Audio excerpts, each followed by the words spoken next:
Hi, this is Gerard from ForceOfWillTavern.com. I'm here with Bryan Liu.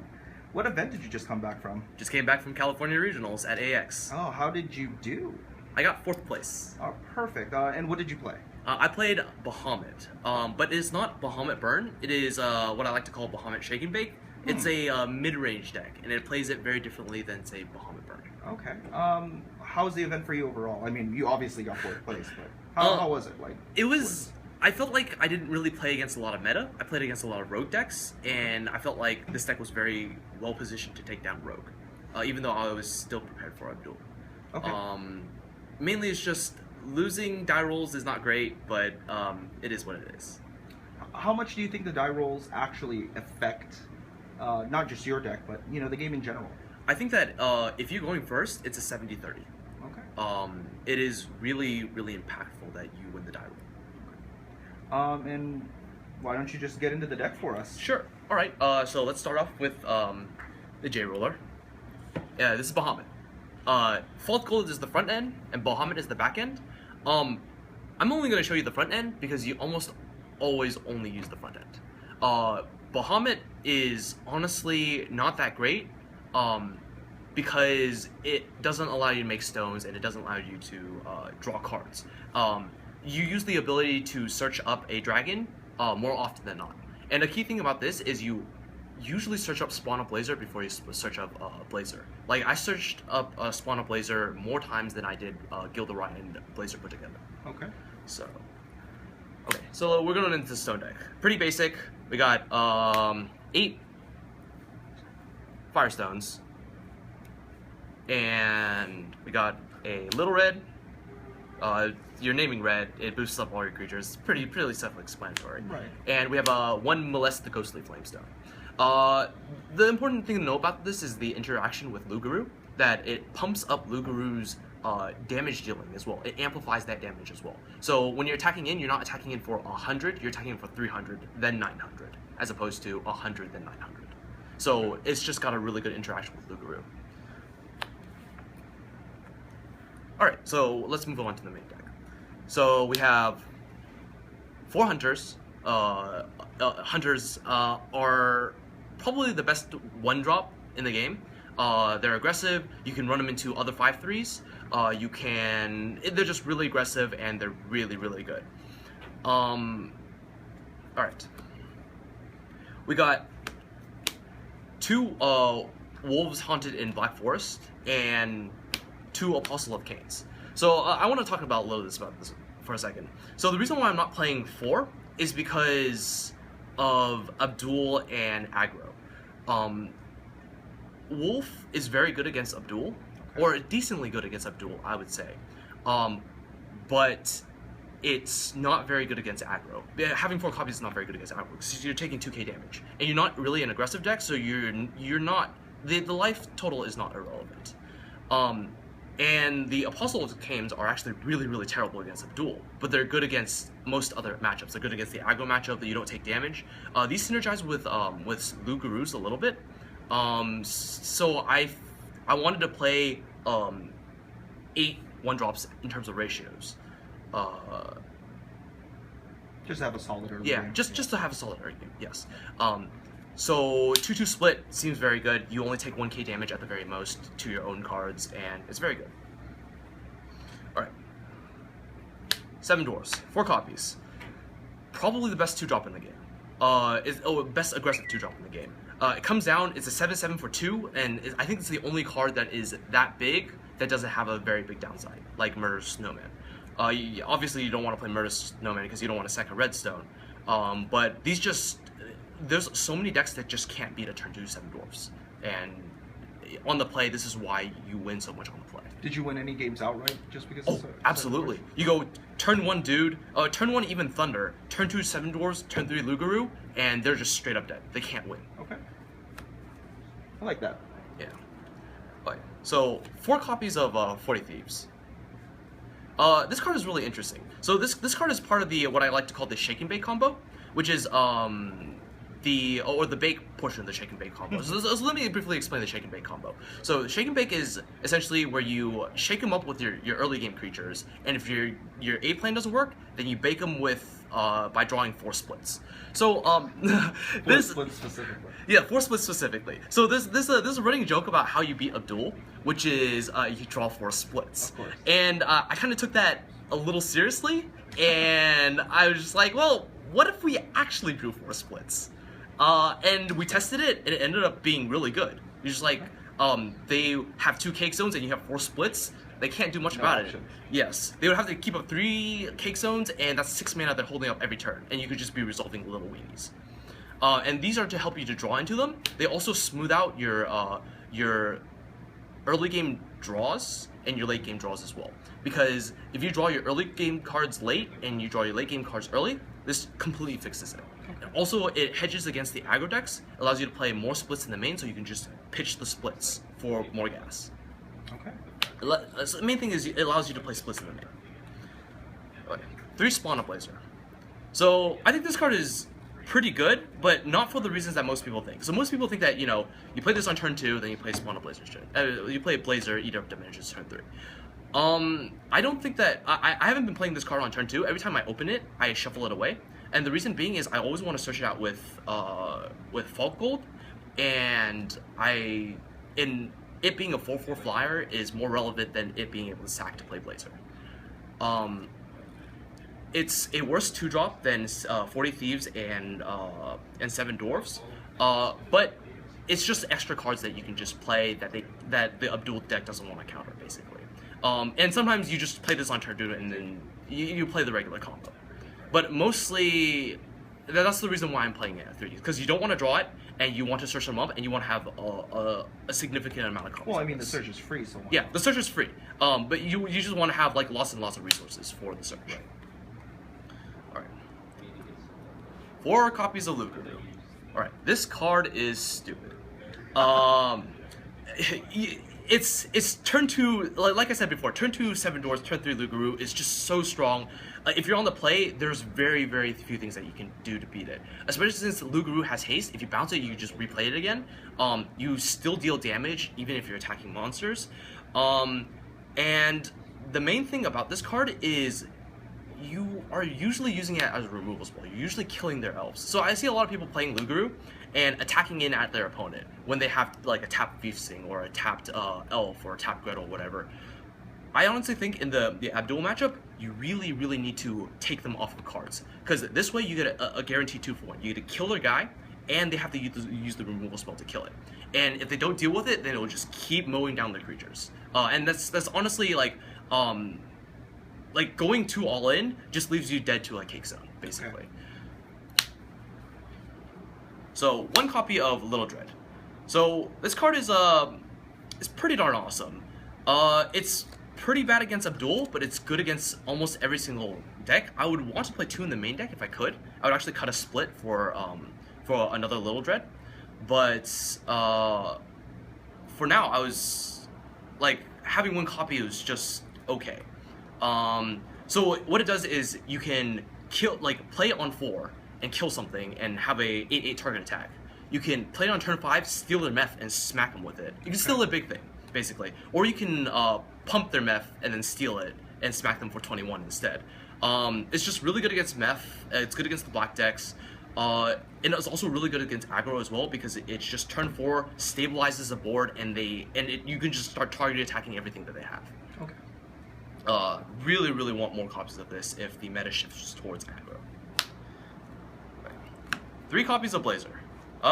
Everybody knows what Blazer does. I honestly didn't play him all that much. Really? Yes. This is only good against decks that are not green. Basically, if they don't have an answer to, they don't have a counter spell for your Blazer, they cannot beat this card. And you play 3 copies because sometimes you'll want to draw them and discard them to 40 Thieves. It's just more fodder for 40 Thieves. As well as you play 2 copies of Blazers and the game is essentially over. So pretty self-explanatory. Yeah, pretty self-explanatory. It's a good card. Yeah, it's a very good card. 1 copy of Gilderai. You only need 1 copy of Gilderai to finish somebody off. It's you tutor up with False Gold, and then you smash in for anywhere from 18 to 22k, to 2200 rather. It's a finisher. You only want to see 1 copy, and against the aggro decks, you actually want to see it in your hand, because it just races them a turn earlier. And also, it's sometimes you just want to use it just to kill a guy. Like you can kill a you can trade with a Mepho with this. You can you can eat J rollers with this as well. Wow. Yes. Blazer. I forgot to mention. I almost used Blazer just exclusively just to kill J rollers. Like, it's you don't want to play this deck too aggressively. You want to keep in mind that you can pull back and play control, especially if you're playing against an aggressive deck. All right. So onto the spells. For Thunder, very self-explanatory. Right. Good card. Needs no introduction. All right. Crime and Punishment. All right. This card I think is the most underrated card currently in the meta. It deals with J rulers and like with a single card. The thing about Thunder is usually you have to pair it with another card to make it good. With Crime and Punishment, it's kind of the same way, except for that other card can be a wild card. It could be any card. It could be a creature. It could be like you can like a lot of times I found myself running into Abdul and then just Crime and Punishment it away. Or it deals with Mepho as well. It's not the most efficient answer to Mepho, but it's the only way for red to deal with it. So you want to play 3 copies in the main because you want to open with it. Because you want to have at the very least an answer to a 7/7 or a J ruler or a Mepho. And that's basically it. Right. Right. So 2 copies of Rapid Decay. I think that this card is definitely mainable currently. The reason why is it's good against the Abdul matchup and the control matchups because it kills their elves early, so that allows them to not play a feasting on turn 2 or whatever. And it's also very good against the control matchups. You don't want to play too many because a lot of times you just want to kill one elf and it's done. Yes. So 3 splits in the main. So going in, I was thinking that the main decks were going to be Abdul and Grim, and which was a fair assessment. So I was really scared of Abdul because during my testing, I couldn't actually figure out how to beat Abdul, other than having multiple copies of splits, and I couldn't afford another deck to. I couldn't afford another deck to actually change my plan, so I just had to innovate and figure out a way to actually beat Abdul. So I was thinking 3 copies of splits in the main, and it's not so bad that you draw them against the aggro matchups because you pitch them away. It's just fodder for 40 Thieves, and those the 40 Thieves smooth out a draw. So this is in conjunction with 40 Thieves. All right, so moving on to the sideboard. Yeah, you go ahead. All right, yeah. So okay, so I'm gonna split these into 2 groups. So we're gonna start with this. We'll start with 1 copy of Gilderoy. This should not be in the sideboard anymore. You only need 1 copy, you're going to finish him with 1 copy. Seeing it in your hand is honestly not so great. I mean, against the, like, you want to bring this against the aggro matchup because you want to outrace them. This is 2k damage straight up. Yeah. And it's nice to see it again, but I didn't find myself boarding it So it's more of a win more yes. kind of. I would much rather have this be like another little red or another removal spell, honestly, because it's just like the early game is just really terrible for the if you're playing on the draw against aggro. Little Dread. I covered about this a little more. Just like upping the number to 2 is really nice because it's a curve filler. You know, you play 4, 5, and 6, especially when you're trying to board out. You know, just random stuff. It does everything that you want against aggro, and it does some things against control as well. So if they're not playing Abdul, but they're playing like Pandora or they're playing Shahrazad, you bring this sucker in, and you steal their maps, and you smack them for 2k. 3 copies of Robo the Fire Rat. I think this is pretty interesting because this was just me respecting the aggro decks, because there honestly is no real answer to Blazer. Other than this card, I feel like. Okay. Because it's the only card that can stop Blazer without actually removing him from the game. Because the main issue with Blazer is you deal with him once and he comes back again, and you only have a tempo swing. Where this comes down early, deals with all the red creatures early, and then you can just switch it onto a Blazer afterwards. So this will mitigate a ton of life against the aggro decks. It'll save you anywhere from like 10,000 damage, 1,000 damage to maybe 2k. Okay. Damage. It's really good. I won a lot of games on the play against aggro because of this card. They just straight up couldn't deal with this card. It won me a top 1 me in top 8 and 1 me in match in the 9th round. Okay. Alright. So 1 more Rapid Decay and 1 more Force Growth just to up the number of removal spells against aggro. I like Force Growth as a pet card, so I just decided to play it over the 4th Rapid Decay, but this honestly could be a 4th Rapid Decay as well. It just is just another sorcery speed removal spell. I would actually honestly play another copy of Rapid Decay over the Gilderai, because it's just better against the aggro decks, but you just want more copies of aggro dealers, basically. And it's also very good against the rogue decks as well. They deal with the early drops and whatnot. 1 copy of Crime and Punishment. So this is just to up the number of...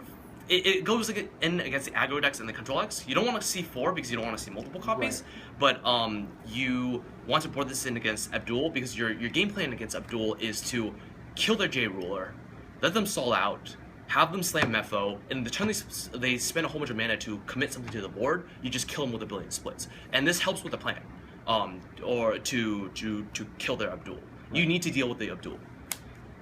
Alright, let's talk about this card. First Lie. So this card is really, really interesting. The reason why this card is so good is nobody knows how to play it. And nobody has to play with it. It's literally just 2 mana draw 3 cards in this deck, especially if you're on the play. So if you're in a position of power, you will almost always win.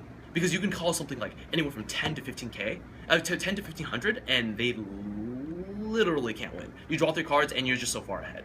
Against the Abdul matchup, what you do is you can keep mana up and you can play this as an instant, and then they will go, what the heck is going on?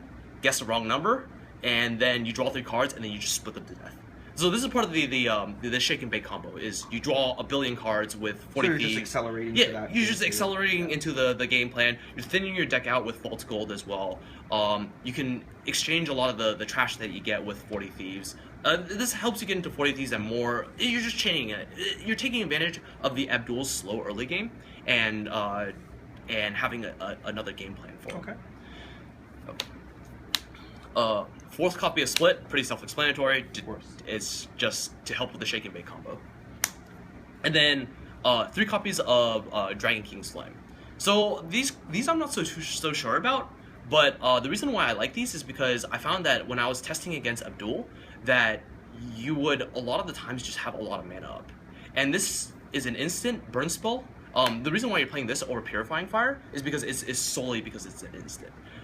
You can just take advantage of the time where they have mana up, but you can just cast spells during your between your draw and your untap step. Okay. And that's basically it. Are there any other questions? Well, I mean, in the event, you were talking a lot about Abdul in regards to your deck. How'd you do against the... What other decks did you play? I played against a lot of interesting decks. I played against a mono black Abdul deck, which I was not prepared for. He blew me out with Awakening of the End, but I played around at games 2 and 3, and I managed to beat him. The only Abdul deck that I played against, I actually lost to. Okay. Yes. In Swiss, right? No, actually in top 8. That was actually my round. It's the 3rd, 4th place match. Gotcha. Yeah. Gotcha. So that cost me my my ticket to Japan. But that's honestly okay though. Okay. Let's see. I also played against this interesting red blacklist. I think it was piloted by Bryan Ferguson. It was Alucard main board and then sideboard into Alice and 4 spirals. And what you do is you discard the whole entire hand and they run out of cards. But fortunately, I'm playing a card that literally just draws me more cards. Correct. Like I never felt that I was gonna lose that game, even though he thought I top decked a Blazer against him because I was just gonna search it up anyways. Yeah. Yeah. And lastly, do you have any shout outs? Yeah. I'd like to shout out to Alex, who's sitting over there. He's my teammate. He's the one who kind of told me that I should play in this regionals, otherwise I wouldn't have gone. I'd like to shout out to Legends and Team Legends as well. They're the LGS that I play at, and I hang out with them all the time, and they're just really great folks. Check out the store. Let me think, what else? And also to Forcible Tavern for doing this deck tag. Yes. All right. Well, that's it for us here at Forcible Tavern. We'll get back to you guys with some more deck profiles from other premier events.